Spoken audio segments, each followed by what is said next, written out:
ஆண்கள் அன்னைக்கு போகிறதுக்கு பவித்ராவை எதுக்காக செலக்ட் பண்ணீங்க அப்படின்னு தர்ஷிகா கிட்ட கேட்குறாங்க. தர்ஷிகா வந்து என் ஃப்ரெண்டுன்னு சப்போர்ட் பண்ணலைங்க சார், மெஜாரிட்டி ஓட்டு அவளுக்காக தான் இருந்துச்சு, அதனால தான் அப்படின்னு சொன்னாங்க.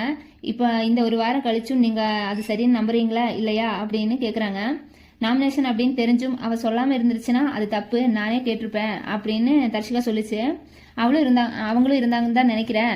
பவி நீங்களும் தானே இருந்தீங்க அங்கே பிராங்க் நாமினேஷனுக்காக அப்படின்னு சொல்லும்போது நீங்கள் அந்த ரைட் சைடில் லாஸ்ட் பெட்டில் இருந்தீங்க தானே இல்லையா அப்படின்னு சார் கேட்குறாரு.